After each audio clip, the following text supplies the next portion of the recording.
जय दुर्गा जय दुर्गा जय माता ओम शक्ति भूरावा कल्ली भिरावा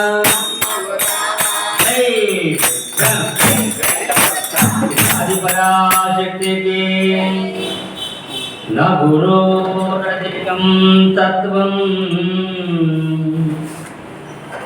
न गुरोरधिकं तपः तत्त्वज्ञानात् परं नास्ति तस्मै श्री गुरवे नमः। हिंदू सनातन धर्मములో ఎందరో గురువులు, అలాంటి గురువులందరికీ కూడా హృదయపూర్వకంగా నమస్కరిస్తూ, భక్తులు వేరండి, గురు పరంపర కలిగినటువంటి భక్తులు. ఎందుకంటే ఒక దేవుణ్ణి మాత్రమే తెలుసుకోవాలి అనేటువంటి భక్తులు కొంతమంది ఉంటారు. జీవితం కోసం తెలుసుకోవాలనేటువంటి భక్తులకి గురువు లభ్యమవుతారు. అలా గురువు ఎవరికైతే లభ్యమవుతాడో వారి జీవితం నుంచి, జన్మ రాహిత్యం నుంచి బయటపడతారు. అందుకే గురువుని మించినటువంటి తత్వము లేదు, గురువుని మించినటువంటి దైవము లేదు, గురువుని మించినటువంటి మరి ఏది లేదు అని సాక్షాత్తు గురు బ్రహ్మ గురు విష్ణు గురుదేవో మహేశ్వర గురు సాక్షాత్ పరబ్రహ్మ తస్మై శ్రీ గురవే నమః అని మనకి శాస్త్రమే చెప్తుంది. బిందు త్రికోణ వశుకోణ దశారయుగ్మ మన్మస్రదల సంయుత షోడశారం వృత త్రిభువరయుతం పరిత చతుర్ద్వార శ్రీచక్రమే ఉదితం పరదేవతాయః త్వాం గౌరీ త్రిపురాం పరాత్పరకళాం శ్రీచక్ర సంచారిణి. మనందరి యొక్క అమ్మ జగన్మాత, ఆ తల్లి కరచరణములకు నమస్కరిస్తూ మనం కార్యక్రమం పెడదామమ్మా. 20 నిమిషాలంటే 20 నిమిషాల్లో మీకు ఇచ్చేస్తాను. అందరూ పాటలు తీస్తే రెడీగా పెట్టుకోండి. అలాగే గురువుగారు రచించినటువంటి పాటల్లోంచి ఒకే ఒక శరణము, ఒకే ఒక పల్లవి, చిన్ని చిన్ని పదాలమ్మ అందరూ అనడానికి ప్రయత్నం చేయండి. ఓం శక్తి.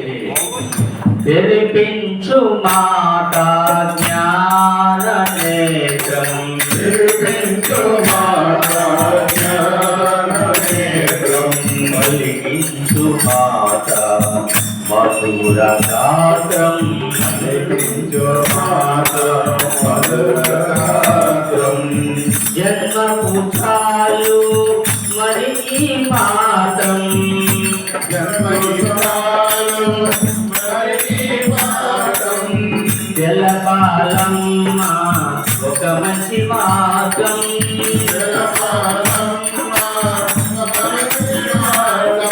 తెరిపించు మాతా జ్ఞాన నేత్రం, తెరిపించు మాతా జ్ఞాన నేత్రం, పలికించు మాతా మధుర గాత్రం, పలికించు మాతా మధుర గాత్రం.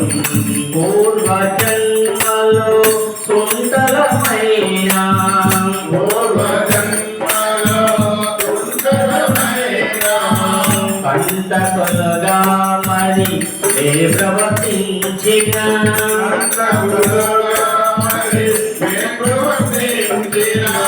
ఈ జన్మలో నీపై మనసున్న వాళ్ళం,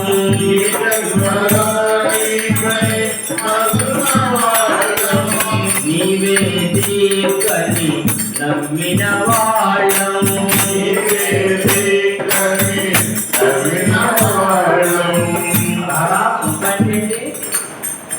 సుంట అంటే స్కూల్లో టీచర్లు ఏ సుంట పాట వింటరా అంటారా? అంటే సుంట అంటే ఎందుకు పనిచేది ఎదవా అని. ఒక ఎదవా మధ్య పని చేస్తలేదా, కనీసం నా పాట వినరా అని చెప్పేసి టీచర్లు సుంటానికి ఆపేస్తారు. అలాగే పూర్వజన్మలో బహుశా సుంటలమేమో మనం, అందుకనే ఇంకా సరిగా అమ్మ మీద మనసు పెట్టలేక పోతున్నాం. కంటకలు అంటే ఎవరేంటి?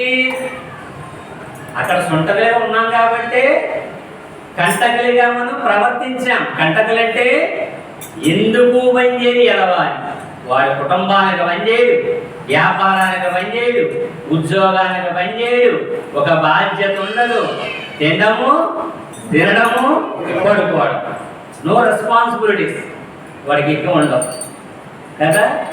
కంటకలు, సుంటలు, కంటకలు. వాడు సుంట కాబట్టే కంటకలు. కానీ మీరందరూ జ్ఞానులు కాబట్టే సత్సంగానికి వచ్చారు. మీలో ఎవరో ఖచ్చితంగా సుంటలు లేరు, నేను తప్ప. అప్పుడప్పుడు రాలేకపోతున్నాను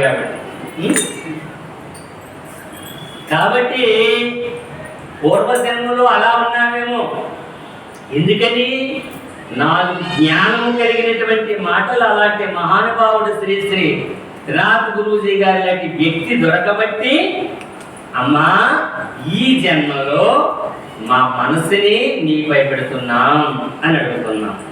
అందుకే మాకు జీవితంలో ఎన్నో కష్టాలు ఉన్నాయి, ఎన్నో సమస్యలు ఉన్నాయి, కానీ నీవే దిక్కని మేము ఇప్పుడు నమ్ముతున్నాం. ఎందుకని? అలాంటి స్థితిని శ్రీ శ్రీ త్రినాథ్ గురూజీ గారు సత్సంగ సభ్యులకి బోధ చేశారు. కాబట్టి చివరిగా పరి విధముల ప్రార్థన చేసి పరి విధముల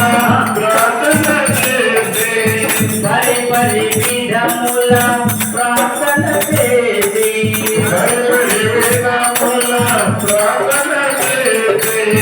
నీవే దిక్కని నమ్మితివమ్మా,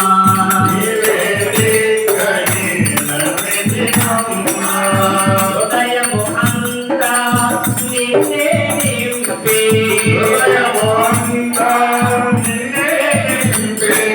దీనుడనై శరణను అంటే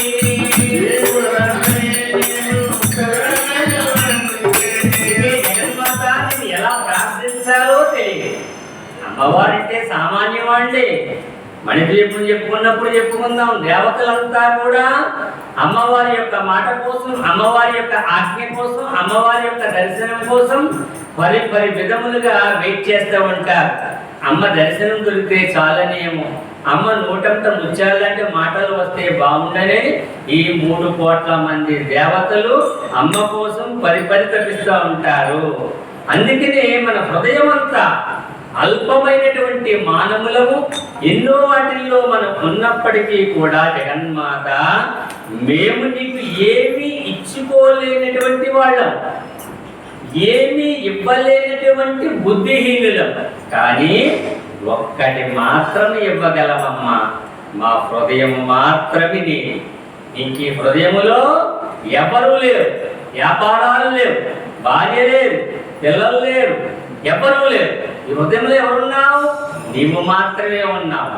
బాప్యంలో నా బాధ్యత నేను నిర్వర్తిస్తున్నాను. మరి నేను ఉన్నాను కాబట్టి, సంసారం అనేటువంటి లంపడం తగిలించుకున్నాం కాబట్టి, తద్వారా ఉద్యోగాలు తగిలించుకున్నాం కాబట్టి, తద్వారా వ్యాపారాలు తగిలించుకున్నాం కాబట్టి, తద్వారాగా తాపీపనులు తగిలించుకున్నాం కాబట్టి బాప్యంలో ఇవన్నీ మేము చేస్తున్నాము. కానీ ఆంతర్యంలో ఎక్కడ ఎవరు లేరు. There is no person in your heart. లేదా my heart. ఎవరు లేరు. ఇక్కడ ఎవరున్నావు? గుండెని ఇలా చీలిస్తే హనుమంతుని యొక్క గుండె, ఇప్పుడు హనుమంతుడు సాయం చేసాడని చెప్పేసమ్మా సీతాదేవి ఒక గిఫ్ట్ ఇస్తుంది. ఏంటా గిఫ్ట్ అనగా ముత్యాల దండ ఒకటి ఇస్తుంది. హనుమా ఎంత సాయం చేసి నీకు నేను ఏమివ్వగలను అని ఎంతో విలువైనటువంటి కోట్ల విలువ కలిగినటువంటి అమ్మ మెడలో ఉండేటువంటి ముత్యాల హారాన్ని హనుమకిస్తే హనుమ ఏం చేస్తాడంటే ఆ ముత్యాలను ఒక్కదాన్ని తీసుకుని కురికి ఇలా చూసి తుప్పుకుమని చూసేస్తాడు. సీతాదేవి అడుగుద్ది, అదే హనుమా అన్ని కోట్ల విలువైనటువంటి ఎంతో ప్రేమగా ఇస్తే ఆ ముత్యాలను అలా కురికి పారేస్తున్నావేంటి అంటే, తల్లి ఈ ముత్యములో నా తండ్రి రామచంద్రుడు ఉన్నాడేమో చూస్తున్నాను, నా హృదయం నిండా రామచంద్రుడే, అలాంటి రామచంద్రుడు ఈ ముత్యాల్లో ఉన్నాడేమో చూస్తున్నాను. ఇది ఎంత విలువైన, ఇందులో లేని నా రామచంద్రుడు ఈ ముత్యం నాకు ఎందుకు పనికిరానటువంటిది అని చెప్పాడట. అందుకే మనం ఏమిస్తున్నాం అమ్మవారికి, హనుమంతుడు శ్రీరాముడికి హృదయంలో స్థానం ఇచ్చినట్లుగా సత్సంగ సభ్యులందరూ కూడా అమ్మవారికి మనం స్థానం ఇస్తున్నాం అని మీ అందరికీ కూడా తెలియజేసుకుంటూ, వేసవకాలం అమ్మ, ఎండలు బాగా విపరీతంగా ఉన్నాయి, నోళ్ళు కూడా ఆరిపోతున్నాయి, కొన్ని మంచినీళ్ళు తాగండి. చివరిగా అమ్మ కోసం మనం మాట్లాడుకుంటున్నాం. ఏ అమ్మ కోసం మాట్లాడుకుంటున్నామమ్మా? మధుర మీనాక్షి అమ్మవారి కోసం. మొన్న వారం అమ్మ యొక్క భయంకరమైనటువంటి రూపాన్ని శంకరులు వారు చూసి భయపడకుండా, తల్లి ఏ రూపాన్ని ఉన్నా తల్లే కాబట్టి, ఏ పని చేసినా తల్లే కాబట్టి అమ్మని అనేక రకాలుగా శంకరులు మెప్పించాడు. ఆయన మెప్పిస్తున్నప్పుడట అమ్మ ఈ వారము అమ్మవారు ఏం చేస్తుందంటే, అమ్మ శంకరులు అమ్మవారి యొక్క ఉనికిని తెలియజేస్తుంటే, అమ్మా నీవు ఇప్పుడు కనిపిస్తున్నటువంటి ఇది కాదు, నీవు ఎవరు? పరా. ఆ పరా అనేటువంటి పదాన్ని గుర్తు చేస్తూ ఆ గానం చేస్తున్నప్పుడు అమ్మ మనసులో అటండి ఒక ఆలోచన కలిగిందటండి. చూడండి శంకరులు ఎక్కడ విజయం సాధిస్తున్నాడో అమ్మ అనుకుంటుందాట, అవును మరి నేనేంటి, ఈ కిరాతకమైనటువంటి చర్య ఏంటి, నాకు ఈ వికృతమైనటువంటి రూపం ఏంటి, ఎందుకు నేను ఇలా ప్రవర్తిస్తున్నాను, మరి నా సృష్టిని నేను తినేయడము అధర్మము కదా, ఏంటి నాలో ఈ భావాలు అని అమ్మవారు మనస్సులో ఆలోచన చేస్తుందాటండి. చూసారా శంకరుడు ఎక్కడ కొడుతున్నారు? ఆ మహాశక్తిని కొట్టాలన్నా బంధించాలన్నా ఈ సృష్టిలో ఎవ్వరి వల్ల సాధ్యం కాదు. మహాశక్తి అండి ఆ తల్లిని. మరి ఎలాగ ఆ తల్లిని మార్చడము? అందుకే శంకరుడు ముందు అమ్మ మనస్సును గెలడానికి ప్రయత్నం చేస్తున్నాడు.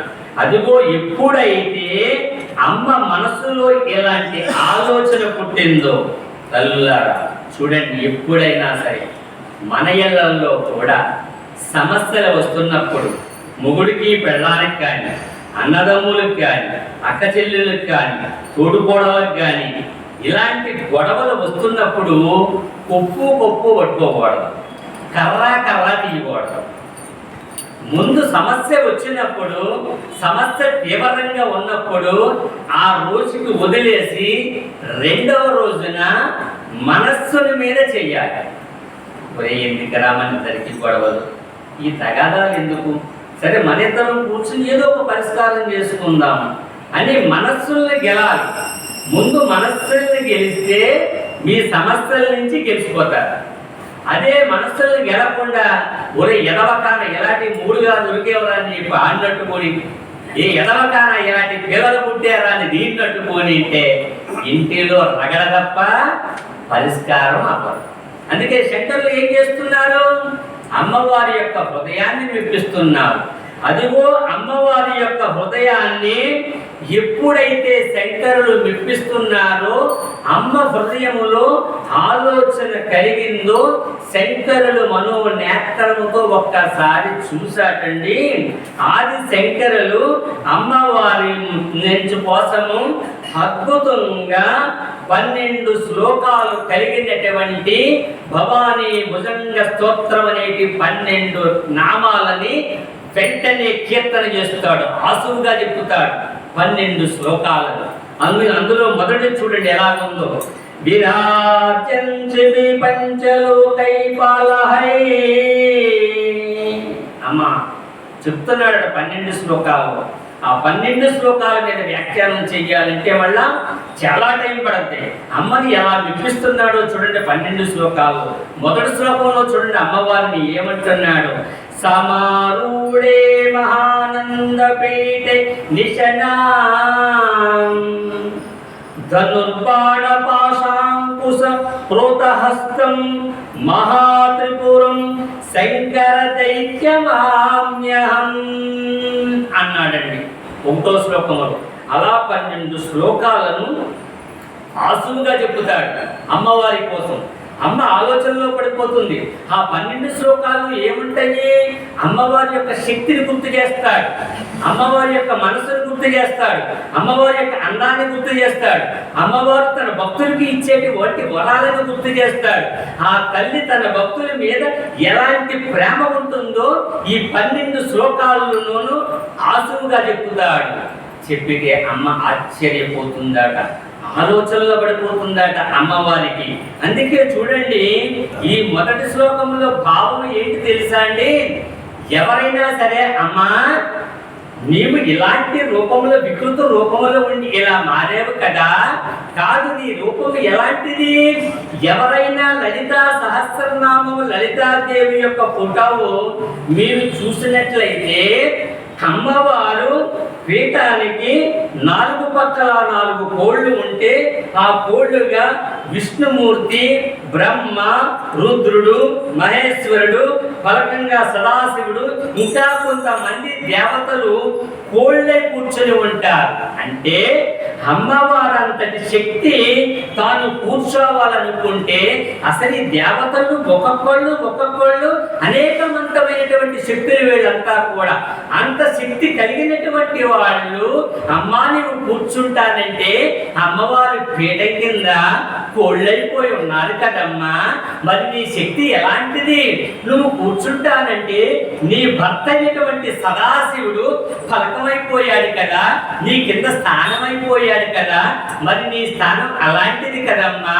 అంతే కదమ్మా, నీవు ధనుర్బాణాలు అన్నిటినీ కూడా ధరిస్తూ ఎంతో అందముగా మా కోసం పుట్టినటువంటి తల్లివి కదమ్మా అని అమ్మవారిని ఇలా వేడుకుంటూ, శంకరుడి కంటా నీవు వేరుగా ఉన్నటువంటి దానివి కాదు కదమ్మా, అంతే కదమ్మా, నిన్ను నమ్మినటువంటి ఏ భక్తుడైతే ఉంటాడో ఆ భక్తుడికి 3 రకాలైనటువంటి శరీరాలు ఉంటాయి. స్థూల శరీరము, కారణ శరీరము, సూక్ష్మ శరీరము. ఈ 3 శరీరాలను కూడా నీవు చివరి వరకు నివసిస్తావు. తత్వం కోసం మాట్లాడుకున్నప్పుడు చెప్పుకుందాం. ఇదిగో ఇలా కనిపిస్తున్నాం, ఇది స్థూల శరీరం. కాళ్ళు, చేతులు, కళ్ళు, ముక్కు అన్నీ ఉన్నాయి. అమ్మ నమ్మితే ఈ దేహంలోనూ కూడా అమ్మ ఉంటుంది. అదే కారణ శరీరం, అదే సూక్ష్మ శరీరం. ఇలాంటి దాంట్లో నీవు ఉండి నీ భక్తుల్ని ఆదుకునేటువంటి తల్లివి కదమ్మా నీవు అని ఇంకా 12 శ్లోకాల్లో ఆ తల్లిని ఆసువుగా చెప్పితేనటండి ఆ శ్లోకాల్లో ఉండేటువంటి ధ్వని, ఆ శ్లోకాల్లో ఉండేటువంటి శక్తి, ఆ మీనాక్షి అమ్మవారి యొక్క ప్రాంగణం అంతా కూడా వ్యాపించి ఆ శక్తి అటండి అమ్మవారి యొక్క కర్ణ తాటంకాలను దాటుకుని అమ్మవారి యొక్క హృదయ స్థానంలోకి వెళ్ళిపోయి అమ్మవారి యొక్క హృదయాన్ని ఆ శ్లోకాలు రంజింపజేస్తూ అమ్మ వాత్సల్యముతో కన్న బిడ్డకు ఆకలేస్తే తల్లి యొక్క స్తన్యం ఎలా అయితే పొంగుతుందో అమ్మవారికి అంతటి వాత్సల్యము పుట్టాటండి. అమ్మవారు అనుకుంటుందట మనసులోను, ఆహా ఇతడు ఎవరు? వసన్యాది వాగ్దేవతలకి మరో రూపమా? ఏమి ఈ కుర్రవాడి యొక్క పద లావణ్యము, ఏమి ఈ కుర్రవాడి యొక్క కంఠ మాధుర్యము, ఏమి ఈ కుర్రవాడు పలికేటువంటి పలుకులు అని అమ్మవారటండి ఆలోచనలో పడిందాట. అంతే కదండి, ఈ శంకరుడు చేసినటువంటి దాంట్లో అమ్మ శక్తిని మరొక్కసారి గుర్తు చేశాడు. ఎలాంటి శక్తిని గుర్తు చేశాడు?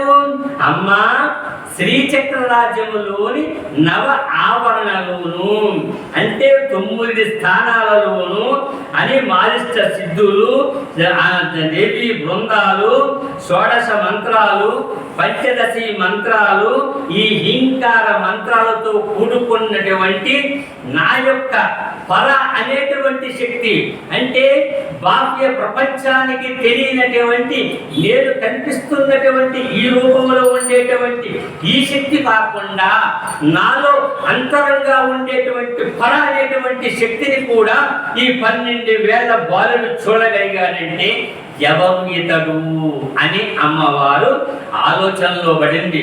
అదిగో శ్రీచక్రములో బిందు స్థానములో శివశక్తి రూపులై చూసారా, అమ్మవారి శక్తినే పట్టుకోవడం కష్టం, ఆ శివశక్తి రూపాన్ని పట్టుకోవడం కష్టం. ఆ శివశక్తి రెండు కలిసిపోతే ఒక మహాశక్తి అయిపోతుంది.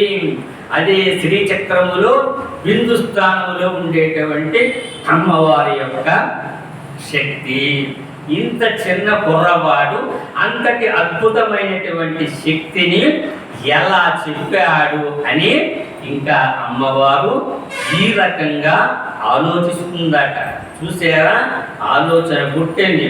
ఆ వికృత రూపములోంచి అమ్మవారి యొక్క మనస్సు మారిపోయాటండి. చివరిగా అమ్మ అంటుందాటండి, మొట్టమొదటిసారిగా బాగా గుర్తుపెట్టుకోండి, ఇప్పుడు మీకు అమ్మవారి ముఖమే కనపడాలి, ఇంకా ఏమీ ఉండకూడదు. అమ్మవారి ముఖం ఎలా ఉందో ఒకసారి చూడండి. ఇప్పుడు అంటుందాటండి, అప్పుడు నుంచి 3 వారాల నుంచి మనం చెప్పుకున్న కథలోంచి అమ్మవారు అక్కడక్కడ కొంచెం మాట్లాడినప్పటికీ ఇప్పటి వరకు శంకరుడు అమ్మవారి యొక్క హృదయాన్ని గెలుచుకునేటువంటి స్థితిలో స్తోత్రము చేస్తూ ఆ హృదయాన్ని రంజింప చేయగలిగాడు. కాబట్టి అమ్మవారి నోటే అమ్మట, ఎవరు నాయనా నీవు అని అమ్మవారు ఇప్పుడు అడిగిందాటండి.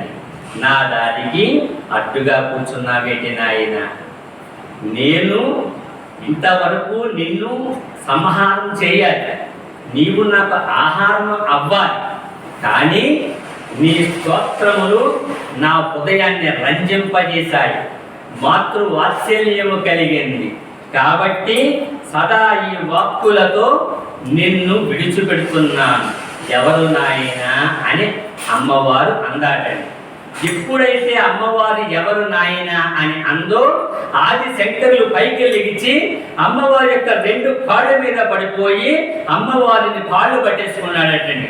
వెంటనే పట్టేసుకున్నట్టండి శంకరులు అంటున్నాడట, అంబాశ్యాంభవి చంద్రమౌళి రపలాపన ఉమా పార్వతీ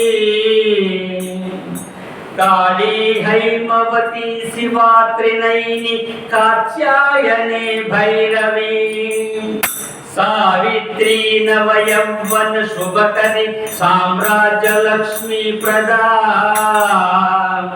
చిద్రూపి పరదేవత శ్రీరాజరాజేశ్వరి అని శంకరులు అమ్మవారి యొక్క పాదాల మీద పడిపోయాడటండి. అదిగో ఎప్పుడైతే అమ్మా నీవు చక్రముల శ్రీరాజ రాజేశ్వరి అమ్మ యొక్క పాదాలను తాకాడో, అమ్మవారి పాదాలే కాటండి శంకరుల యొక్క చెయ్య చిన్న తన పిల్లవాడు పుత్ర వాత్సల్యం అనేటువంటి భావన అమ్మ మనసు నిండా నిండిపోయాటండి. అమ్మవారు ప్రప్రథముగా ఆ కరాళి ముఖంతోనే ఇప్పటికి కూడా ఇంకా మారలేదు. అమ్మవారు ఒక నవ్వు నవ్విందాట ఈ పిల్లవాడు చేస్తున్నటువంటి దానికి. అలా నవ్వితేనటండి అమ్మ పెదవులు 2 కూడా అటండి నవ విద్రమ బింబశ్రీ నక్కారి నలనచ్చదా, అంటే పగడము ఎర్ర దొండపండు ఈ 2 రంగులు కలిస్తే ఎలాంటి వర్ణము కలుగుద్దో ప్రప్రథమంగా ఈ పెదవులు 2 కూడా అలాంటి వర్ణంతో కనిపిస్తున్నాయట శంకరులకి. అదే మన ఆడవారందరూ కూడా లిప్పు స్టిక్కు, లిప్పు అంటే పెదవులు, స్టిక్ అంటే కర్ర, కర్రతో రుద్దేటువంటి దాన్ని లిప్స్టిక్. మరి అమ్మవారు ఏ లిప్స్టిక్ వేసుకోవాలి? ఆడవాళ్ళందరూ కూడా సౌందర్యోపాసకులు కాబట్టి రకరకాలైనటువంటి లిప్స్టిక్లు ఏదైనా మీకు శుభకార్యం వస్తే కూడా తల్లుళ్ళందరినీ కూడా ఒకళ్ళు గోధుమ రంగు, ఒకళ్ళు ఎర్ర రంగు, ఒకళ్ళేమో తెల్ల రంగు లిప్స్టిక్లతో మెలమెల మెరిసిపోతూ ఉంటారు. బహుశా మగవారికి ఇంకా లిప్స్టిక్ రాలేదేమో, అందుకే ఎవరు లిప్స్టిక్ లేవు. కానీ అమ్మవారు ఏ లిప్స్టిక్ వేసుకోలేదండి. మరి ఎలాగొచ్చింది ఆ యొక్క ఎరుపుదనము? చూడండి, అంతే కదండి. ఎప్పుడైతే ఈ పెదవులు రెండు ఎలా విచ్చుకున్నాయో అమ్మవారి యొక్క పళ్ళు వరుస కనపడుతుందట. రెండవది శుద్ధ విద్యాన్ పురాకార ద్విజపంక్తి దయోజ్వల. ఎప్పుడైతే అమ్మవారి యొక్క నవ్వు నవ్విందో అమ్మవారి యొక్క పళ్ళు వరసాటండి, ఈ సృష్టిలో ఉండేటువంటి సర్వ భేదముల యొక్క మూలశక్తి అంతా కూడా అమ్మవారి యొక్క పళ్ళ వరుసగా కనిపిస్తూ అటండి. నిండు పున్నమి చంద్రుడు లాంటి కాంతితోటండి అమ్మవారి యొక్క పళ్ళు వరుస తడుక్కులు మెరిసిందాట. చివరిగా కర్పూర వీటిగా మూద సమాకర్ష దిగంధర. అమ్మవారు తాంబూల సేవనము చెయ్యడం వల్ల అమ్మవారి యొక్క పెదములు ఎర్రగా ఉన్నాయి. అమ్మవారికి తాంబూల సేవనం అంటే మహా ఇష్టము. అంతే కదాటండి, ఆ శంకరులు చేసినటువంటి దానికి ఒకటి నవ్వు, రెండు పళ్ళ వలస, మూడు ఎప్పుడైతే అమ్మవారు ఒక నవ్వు నవ్విందో ఆ తాంబూల సేవనము వల్ల ఆ సువాసన అంతా కూడా ఆ యొక్క ప్రాంగణం అంతా కూడా వ్యాపించిపోయిందట. అందుకని అమ్మవారి యొక్క పెదవులు అలా ఉన్నాయి. ఇప్పుడు అమ్మవారి చివరిగా అంటుందాటండి, అమ్మవారి నోటు వెంట ముత్యాలాంటి మాటలు బయటకు వస్తున్నాయి. అమ్మవారి నోటు మాట ఎలా ఉంటుంది తెలుసా అండి? సరస్వతీదేవికి కశ్యపి అనేటువంటి వీణ ఉంటుంది. సరస్వతి కశ్యపి అనేటువంటి వీణని మోగిస్తూ ఉంటే పలికేటువంటి స్వరముల యొక్క నాదము ఎంత లయబద్ధంగా ఉంటుందో, ఎంతటి ఆహ్లాదంగా ఉంటుందో దానికి చెప్పడానికి వర్ణనే లేదు. కానీ అమ్మవారి యొక్క నోటి మాట అటండి ఆ కశ్యపి అనేటువంటి వీణను దాటి ఉందాటండి. ఇప్పుడు అడుగుతుందాటండి అమ్మవారు, నాయన నీ స్తోత్రాలకు చివరిగా నీ భక్తికి మెచ్చాను. నీవు చేసినటువంటి స్తోత్రాలు, నీవు నన్ను రంజింపచేసినటువంటి స్తోత్రాలు నీ భక్తికి మెచ్చాను. నీ స్తోత్రములు అన్నీ కూడా చిరస్థాయిగా ఉండేలాగా నేను దీవిస్తున్నాను.